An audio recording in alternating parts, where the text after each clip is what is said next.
నమస్కారం సార్. నమస్కారం. నా పేరు రవీందర్ సార్. ఇప్పుడు అగ్రికల్చర్ స్టార్ట్ అవుతుంది కాబట్టి మా సైడ్ ఎక్కువ మిర్చి పంట ఇస్తారు. చాలామంది ఏం అడుగుతున్నారంటే కెమికల్స్ తోటి ఎకరాకి 1,50,000 పెడుతున్నారు, అనుకున్నంత దిగుబడి రావట్లేదు. దిగుబడి పెంచుకొని పెట్టుబడి తగ్గించే ఏమైనా అవకాశాలు ఉన్నాయా? మీరు అడగాలనుకున్న ప్రశ్న నాకు అర్థమైంది సార్. నేను చెప్తాను. మిర్చి పంటల్లో, వాణిజ్య పంటల్లో ప్రధాన పంట మిర్చి. ఈ మిర్చి పండే కాలం దాదాపు 6 నెలల నుంచి 9 నెలల వరకు సమయం పట్టుతుంది. ఈ మిర్చిలో ప్రధాన సమస్య దీర్ఘకాలికం ఉండడం వల్ల, ఆకు ఎప్పుడు పచ్చగా ఉండడం వల్ల పురుగుల దాడి చాలా ఎక్కువగా ఉంటుంది. పురుగుల దాడితో పాటు రైతులు చేస్తున్న ప్రధాన తప్పిదాలు ఏంటంటే భూమిని ఎన్రిచ్ చేయట్లే. ఎన్రిచ్ మీన్స్ దానికి కావలసిన పోషకాలు భూమికి అందివ్వకుండా దీర్ఘకాలిక పంటలు వేస్తున్నారు. ఇది ప్రధాన సమస్య. భూమికి కావలసిన బలాలను ఏదైతే మొక్క నాటక ముందే భూమికి ఇస్తారో మిర్చి పంట మంచి దిగుబడులు రావడం చూడగలుగుతాం. ఇక్కడ ప్రధాన సమస్య ఏంటంటే రైతుకి 2 కళ్ళు పాడి పంట. పాడి అంటే పశువులు లేవు రైతు దగ్గర, కాబట్టి ఎరువు లేదు. ఎరువు దొరకట్లేదు కాబట్టి రసాయనిక ఎరువుల్ని ఎక్కువగా వాడుతున్నారు. ఈ రసాయనిక ఎరువులు వాడడం వల్ల పురుగు ఉధృతి ఎక్కువ అవుతుంది. ఎందుకంటే ఈ రసాయనిక పదార్థాల్లో తీపి పదార్థాలు చాలా ఎక్కువ ఉండడం వల్ల పురుగు ఉధృతి చాలా ఎక్కువగా ఉంటుంది. అదే ఈ సేంద్రియ పద్ధతిలో వ్యవసాయం చేసినట్లయితే కెమికల్లో పెట్టినంత ఖర్చులు ఇక్కడ పెట్టాల్సిన అవసరం లేదు. ఇక్కడ రైతు పని చేయాలి. రసాయనిక వ్యవసాయంలో రైతు పని చేయాల్సిన అవసరం లేదు, కూలీల దగ్గర పని చేస్తాడు. వ్యత్యాసం అదే. రసాయనిక వ్యవసాయంలో 1 ఎకరా మిర్చి పండించడానికి విత్తనం నాటే దగ్గర నుంచి పంట కోసే టైం వరకు దాదాపు 1.5 లక్షల నుంచి 2 లక్షల రూపాయల వరకు 1 ఎకరం మీద ఖర్చు పెడుతున్నారు. ఇది జగమెరిగిన సత్యం. మన సనెడ్జ్ కంపెనీలో ఉన్నటువంటి 18 రకాల వ్యవసాయానికి సంబంధించిన మెడిసిన్స్ వాడడం వల్ల, భూమికి బలాలు ఇవ్వడం వల్ల మ్యాక్సిమం ఒక 60 నుంచి 70,000 లోపలే మంచి దిగుబడులు తీసుకోవడానికి అవకాశం ఉంటుంది. అయితే మీ ప్రధాన సమస్య, మీరు అడగాలనుకున్న ప్రశ్న ఏంటంటే, ఏదైతే కెమికల్తో చేస్తున్న వ్యవసాయానికి ఈ సన్నెడ్జ్ కంపెనీ మందులు వాడితే, ఆర్గానిక్ మందులు వాడడం వల్ల దిగుబడి తగ్గుద్ది అని రైతులు అంటున్నారు అనేది మీ ప్రధాన ప్రశ్న. వాస్తవంగా మన సన్నెడ్జ్ కంపెనీ మందులు వాడడం వల్ల దిగుబడి తగ్గుతుందండి. ఏమాత్రం అజాగ్రత్త చేస్తే ఒక 1/2 కింట, అంటే 50 కేజీల నుంచి కింట 100 కేజీల మధ్యలో దిగుబడి తగ్గుద్ది. ఆ దిగుబడి తగ్గడం వల్ల వాళ్ళ ఖర్చు ఎంత తగ్గుతుంది? 50% తగ్గిపోతుంది. అంటే 1,50,000 ఖర్చు పెడితే మన దగ్గర 60,000కి 70,000కి అయిపోతుంది. 50% తగ్గుతుంది. అంటే లాభమా నష్టమా? లాభం. ఖచ్చితంగా లాభమే. అయితే ఇది చేసే విధానం ఒకటి ఉందండి. మిర్చి పంటలలో సనెడ్జ్ కంపెనీ ప్రొడక్ట్లు ఏ విధంగా వాడాలో ఆ షెడ్యూల్ ప్రకారంగా వాడితే ఖచ్చితంగా చెప్తున్నానండి, మిర్చి పంటలో దిగుబడులు తగ్గవు. ఇది రైతులందరూ ఖచ్చితంగా జాగ్రత్తగా వినండి. అవసరం అనుకుంటే ఒక షెడ్యూల్ పేపర్ మీద రాసుకోండి, లేదా ఈ వీడియోని సేవ్ చేసి పెట్టుకొని అవసరం వచ్చినప్పుడు ప్రతి సందర్భంలోన వినండి, ఈ షెడ్యూల్ని ఆచరించండి. ఏదైనా మీకు అనుమానం ఉన్నట్లయితే ఈ వీడియో కింద నెంబర్ ఉంటుంది, కాంటాక్ట్ చేయండి. దీంట్లో మొట్టమొదటిగా మనం చేయవలసిన, దుక్కి దున్నిన తర్వాత విత్తనం నాటేదానికి 2 రోజుల ముందర డ్రిప్ ఉన్న వాళ్ళు డ్రిప్ పర్చేసుకొని నీళ్లు వదిలిపెట్టే క్రమంలో ఫస్ట్ మన దగ్గర వెజిటబుల్ కిట్ అనేది ఒక కిట్ ఉంది. దీంట్లో 8 రకాల మందులు ఉన్నాయి. ఈ మందులన్నీ కూడా 1/2 లీటరు, 1/2 కేజీ పౌడరు, లిక్విడ్స్ ఉంటాయి. ఇవన్నీ కూడా ఒక 200 లీటర్ డ్రమ్ము తీసుకొని ఆ 200 లీటర్ డ్రమ్ములో 200 లీటర్ల నీళ్లు నింపి 2 కేజీలు బెల్లం వేసి దాంట్లో ఈ 8 రకాల పదార్థాలు దాంట్లో వేసి 24 గంటలు పొద్దున, మధ్యాహ్నం, సాయంత్రం క్లాక్ వైజ్ డైరెక్షన్లో తిప్పండి. నీళ్లు కింద పడకుండా జాగ్రత్తగా సుడి వచ్చే అంత గట్టిగా తిప్పాలి. ఊరికే తిప్పామంటే సరిపోదండి, సుడి రావాలి. ఆ సుడి అంటే పొటెన్స్పై. ఆ పొటెన్స్పై వస్తే ఈ బ్యాక్టీరియాలన్నీ కూడా నిద్రావస్థలో ఉంటాయి, ఈ ఫంగైలన్నీ నిద్రావస్థలో ఉంటాయి. ఎప్పుడైతే ఈ బెల్లం అనేది వెళ్ళిందో దానికి ఆహారం తగిలినప్పుడు ఆ నిద్రావస్థలో నుంచి బయటికి రావడం వల్ల, అవన్నీ మేల్కోవడం వల్ల దాని సంతానోత్పత్తి అవుతుంది. ఆ ఉత్పత్తి చేసే క్రమంలో మనము భూమిలోకి కనుక వదిలినట్లయితే, ఆ భూమిలో తడి ఉన్నప్పుడు ఇవి వదిలినట్లయితే వాటి సంతానాన్ని వృద్ధి చేసుకోవడం వల్ల ఆ మొక్కలకి కావలసిన అన్ని రకాల పోషకాలు, ప్రధాన పోషకాలు, ద్వితీయ పోషకాలు, తృతీయ పోషకాలు, మొత్తం 16 రకాల పోషకాలని ఈ 8 రకాల పదార్థాల ద్వారా ఆ మొక్కలు గ్రహించే విధంగా, మొక్కలు తనకు తానుగా కావాల్సిన ఆహార పదార్థాలను తయారు చేసుకునే విధంగా ఈ 8 రకాల పదార్థాలు తయారు చేస్తాయి. ఇది ఎన్నిసార్లు ఇవ్వాలి అంటే ఈ పంట కాలం 180 రోజులు, అంటే దాదాపు 6 నెలల నుంచి 9 నెలల దాకా ఉంటుంది. కాబట్టి మొదటి కాత తీసే లోపల 3 సార్లు ఈ వెజిటబుల్ కిట్ అనేదాన్ని మీరు డ్రిప్లో కానీ నీళ్ళలో పారించడం కానీ చేయాలి. ఇది ఖచ్చితంగా చేయాలి. దీనివల్ల భూమికి ఎన్రిచ్ అవుతుంది. దీంతో పాటు మొక్క నాటేటప్పుడు జనరల్గా నీళ్లు పోసి నాటుతుంటాం. దాంట్లో 1 ఎకరానికి 1/2 లీటర్ సన్ మహారాజా అనే ఒక ప్రోడక్ట్ ఉంది. ఇదేంటంటే కర్బన శాతాన్ని మన భూమిలో ఇమ్మీడియట్గా పెంచుతుంది. కర్బన శాతం పెరగడానికి అద్భుతమైన ప్రోడక్ట్ సన్ మహారాజా. ఈ ప్రోడక్ట్ని 200 లీటర్ల నీళ్ళల్లో కలిపి డ్రిప్ ద్వారా వదిలిపెట్టండి, లేదా చెంబులతో పోయండి. ఏదో విధంగా ఆ మొక్క నాటే క్రమంలో ఇది పోసిన తర్వాత మొక్క నాటండి. ఈ మొక్క నాటే ముందర ఏం చేస్తారంటే, మీరు జనరల్గా సీడ్ ట్రీట్మెంట్ చేస్తుంటారు. నర్సరీలోంచి తీసుకొచ్చిన నారుని సీడ్ ట్రీట్మెంట్ చేసే నాటుతారు. ఆ నాటే క్రమంలో ఒక బకెట్లో, 20 లీటర్ బకెట్లో 100 గ్రాములు సాయిల్ కేర్ వేసి నీళ్లు పోసి, సాయిల్ కేరు సన్ స్టిక్ 2 వేసి బాగా కలిపితే నెలలో కరిగిపోతాయి.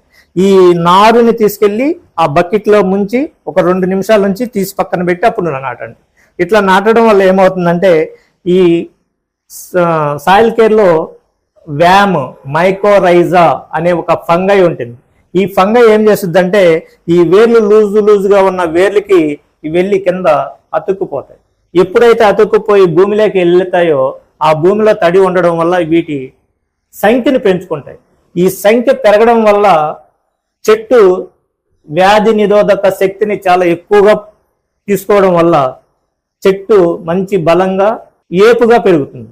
ఏపుగా పెరగడానికి ఎక్కువ కొమ్మలు వస్తాయి. మనకి మిర్చి పంట ఎక్కువ కాత రావాలి అంటే సైడ్ కొమ్మలు చాలా ఎక్కువగా రావాలి. ఈ సైడ్ కొమ్మలు ఎక్కువగా రావడానికి ప్రధాన భూమిక సన్ మహారాజా, సాయిల్ కేర్ అనే 2 పదార్థాలు చాలా ఎక్కువగా మొక్కకి కనపడుతుంది. జనరల్గా మనం మొక్క నాటిన తర్వాత 40 రోజులకి పూత వచ్చేస్తుంది. ఇవి వాడిన తర్వాత మీకు పూత మంచి ఉధృతంగా వస్తుంది, చాలా ఎక్కువగా పూత వస్తుంది, కొమ్మలు విపరీతంగా కొమ్మలు వస్తాయి. ఇది వాడిన వాళ్ళు తోటలు చూసి మేము నేర్చుకున్నది. చాలా ఎక్కువగా మీరు ఏ ఆర్గానిక్ ప్రొడక్ట్స్ వాడినా కూడా ఇంత ఎక్కువగా రాదు. రీజన్ ఏంటంటే, ఇవి సహజంగా అడవుల్లో దొరికినటువంటి మైకోరైజాని తీసుకొచ్చి వీళ్ళు డెవలప్ చేసి మనకి ఇస్తున్నారు. ఈ మైకోరైజా ఉందా లేదా, ఎట్లా పనిచేస్తుంది అనేది రైతులే స్వయంగా తన పంటను నాటిన 25 రోజుల నుంచి 35 రోజుల మధ్యలో మీకు ఏదైనా ఒక మొక్క పీకినట్లయితే మొక్క మీద బుడుపులు వస్తాయి. ఆ బుడుపులు ఉన్నాయంటే నత్రజన్ని స్థిరీకరించడం అని అంటాం దాన్ని. ఆ బుడుపులు ఉన్నప్పుడు మైకోరైజా వ్యామ్స్ ఉంటాయి. దాంట్లో వ్యామ్ ఫంగై అనేది దాంట్లో ఉధృతంగా ఉండడం వల్ల మొక్క చాలా బాగా ఉధృతంగా పెరుగుతుంది. మీకు తేడా అనేది స్పష్టంగా తెలిసిపోయింది. ఎప్పుడైతే మొక్క వ్యాధి నిరోధక శక్తిని ఎక్కువగా గ్రహించిందో, దాది ఆరోగ్యంగా ఉన్నప్పుడు ఎటువంటి పురుగులు అనేటివి వాటి మీద దాడి చేయవు. మీరు ఎప్పుడైతే ఇవన్నీ చేయకుండా రసాయనిక పదార్థాలు ఏవైతే ఉన్నాయో, పిండులు అంటాం మన వాడుక భాషలో, అవి వేస్తే ఆ భూమిలో ఉన్నటువంటి మనకు హాని చేసే, మొక్కలకి హాని చేసే పురుగులు ఏవైతే ఉన్నాయో అవి బయటకు వస్తాయి, మొక్క నాశనం చేయడం మొదలు పెడతాయి. కాబట్టి దయచేసి మిత్రులకి నేను ఒకటే చెప్తున్నా, రైతు మిత్రులకి మీ ద్వారా చెప్తున్నానండి, రైతు మిత్రులకి ఒకటే చెప్తున్నాను, దయచేసి రసాయనాలు వాడడం మానేయండి. మన దగ్గర ఇప్పటి వరకు మనం చెప్పుకున్నట్టు 4 ప్రోడక్ట్లు. 1 వెజిటబుల్ కిట్ వాడడం, 2 సన్ మహారాజా వాడడం, 3 సాయిల్ కేర్ వాడడం, 4 సన్ స్టిక్ వాడడం. ఈ 4 పదార్థాలు వాడేటప్పటికి 40 రోజులు 45 రోజులు పంట వస్తుంది. ఇక్కడి నుంచి ఖచ్చితంగా 20 రోజులకు ఒక్కసారి స్ప్రే చేయాలి. ఎందుకంటే ఈ ఆకు బాగా పచ్చగా ఉంటుంది, పురుగుల్ని బాగా ఆకర్షిస్తుంది. మిర్చి మనం కారం అని అనుకుంటాం కానీ పురుగులకి చాలా తీయదనాన్ని ఉంటుంది, చాలా తీయగా ఉంటుంది. కాబట్టి దాడి ఎక్కువగా చేస్తాయి పురుగులు. లద్దె పురుగులు ఇప్పుడు దాడి చేసే టైం. దీనికి మనం ఏం చేయాలంటే Sun Boost, Sun Green, Sun Stick ఈ 3 కలిపి 1 ఎకరానికి హాఫ్ లీటరు ఇది 125 ml 3 మిక్సింగ్ చేసి ఒకసారి, రెండోసారి మళ్ళీ 20 రోజులకి వేప నూనె కలిపి ఒకసారి, తర్వాత మూడోసారి స్ప్రే చేసేటప్పుడు Sun Boost, Sun Magic, Sun Stick ఈ 3 కలిపి ప్రతి 20 రోజులకు ఒకసారి స్ప్రే చేయాల్సిందేనండి. స్ప్రే చేయడం ఆపేశారంటే షెడ్యూల్ అంటే ఇదే, ఖచ్చితంగా 20 రోజులకు స్ప్రే చేయాలి. 22వ రోజు స్ప్రే చేసినా కూడా పంట డ్యామేజ్ అవుద్ది, దానికి మనకు సంబంధం ఉండదు. షెడ్యూల్ అంటే ఖచ్చితంగా షెడ్యూల్ ప్రకారం చేయాల్సిందే. పొద్దున్నే 8 గంటలకు టాబ్లెట్ వేసుకోవాలి, రాత్రి 8 గంటలకు టాబ్లెట్లు వేసుకోకపోతే అంటే రోగం పెద్దదవుద్ది. 20 రోజులకు ఒకసారి ఈ మందులు స్ప్రే చేయాల్సిందే. ఎందుకు 20 రోజుల టైం అంటే మనం వాడే మందులు 20 రోజులే పనిచేస్తాయి. 20 రోజుల లోపల మళ్ళీ ఒకసారి మనం స్ప్రే చేస్తే దాని కాలం మళ్ళీ 20 రోజులు పొడిగించబడుతుంది. నీమ్ ఆయిల్ అనేది ఖచ్చితంగా రెండో స్ప్రేలో కంపల్సరీ కలుపుతూనే ఉండాలి. ఈ క్రమంలో ఎక్కడా పురుగు రాదు. ఒకవేళ వస్తే లద్దె పురుగు వచ్చే అవకాశం ఉంది. ఇక్కడ లద్దె పురుగు వచ్చినప్పుడు మన దగ్గర సూపర్ స్ట్రైకర్ అని ఒక మందు ఉంది. సూపర్ స్ట్రైకరుతో పాటు నీమ్ ఆయిల్ కూడా కలిపితేనే అది ఎఫెక్టివ్గా పనిచేస్తుంది. అవి రెండు కలిపి స్ప్రే చేస్తే పురుగు సమూలంగా నాశనం అవుతుంది, మళ్ళీ రాదు.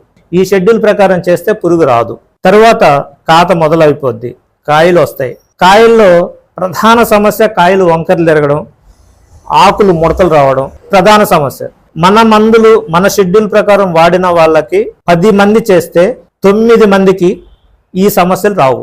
ఎవరికో ఒకరికి వస్తుంది. ఆ రావడానికి ప్రధాన కారణం ఆ రైతు మాత్రమే. ఎందుకంటే వాటర్ మేనేజ్మెంట్ చాలా ఇంపార్టెంట్. వాటర్ మేనేజ్మెంట్ కరెక్ట్గా ఇవ్వకపోతే పచ్చదోమ, తెల్లదోమ ఉధృతి ఎక్కువ అవడం వల్ల, రసం పీల్చే పురుగులు పీల్చడం వల్ల ఈ ఆకు ముడతలు అనేటివి వస్తాయి. కాబట్టి వాటర్ మేనేజ్మెంట్ కరెక్ట్గా చేస్తే ఈ రసం పీల్చే పురుగులు కూడా రావు. వస్తే మన దగ్గర సన్ షీల్డ్, వేప నూనె 2 కలిపి స్ప్రే చేస్తే పూర్తిగా నివారించబడుతుంది. ఇక్కడే ఈ ఆకు ముడత తెగులు కోసమే లక్షల రూపాయల మందులు స్ప్రే చేస్తారు. కానీ మనకు ఒక్క స్ప్రే తోటి సన్ షీల్డ్ వాడితే హ్యాపీగా తగ్గిపోతుంది. కాపు వచ్చే టైంలో ఖచ్చితంగా మనం సాయిల్ కేరు, కొబ్బరి నూనె ఇసుకలో కలిపి భూమికి ఇవ్వాలి. ఇది మనం 3 సార్లు ఇవ్వాలనుకున్నాం. మొదటి కాపు వచ్చేటప్పటికి వెజిటబుల్ కిట్ మధ్యలో ప్రతి నెల ఇస్తూనే ఉండాలి. అది షెడ్యూల్ యాజ్ ఇట్ ఈస్కి వెళ్ళిపోవాలి. కాపు వచ్చిన తర్వాత ఇది కొబ్బరి నూనె అప్పటి నుంచి ప్రతి నెల ఇవ్వాలి. ఈ విధంగా షెడ్యూల్ ఇచ్చుకుంటూ ఉంటే పంట హ్యాపీగా నెలకు ఒకసారి ఇచ్చేయడం. ఇది నెలకు ప్రతి నెల ఇవ్వడమే. కాపు వచ్చి కాయలు పండే దశలో మాత్రం Sun Boost, Sun Green, neem oil 10 డేస్కి ఒకసారి స్ప్రే చేయాలి. ఎందుకంటే ఉధృతి ఎక్కువగా ఉంటుంది. అక్కడ షెడ్యూల్ తగ్గిస్తాం. 20 రోజుల నుంచి 10 రోజులు తగ్గిస్తాం. అవసరాన్ని బట్టి అక్కడ ఇంకేమైనా కలపాలనేది అప్పుడు సందర్భాన్ని బట్టి, వాళ్ళకున్న సమస్యలను బట్టి అప్పుడు మనం సూచిద్దాం. మొదటి దశలో అయితే ఈ షెడ్యూల్ ఇవ్వండి. మనకు మొదటి కాత వరకు ఇబ్బంది లేకుండా మంచి పంట తీసుకోవడానికి అవకాశం ఉంది. ఇందులో మీకు ఎప్పుడైనా ఏ అనుమానం వచ్చినా ఈ కింద నెంబర్లు ఉంటాయి, నెంబర్కు సంప్రదించండి. ఎప్పుడైనా సరే మీకు అందుబాటులో ఉంటాను. మీ ద్వారా వేసిన రైతులకి ఈ సిస్టమ్ని ఫాలో అవ్వమని చెప్పండి. మంచి దిగుబడులు వస్తాయి. ఎటువంటి ఇబ్బంది లేకుండా ఆరోగ్యకరమైన కారాన్ని జనాలకు అందివ్వడానికి అవకాశం ఉంటుంది. మంచి పంట దిగుబడి వస్తుంది. Thank you sir, thank you. చాలా బాగా చెప్పారు ఇన్ఫర్మేషన్.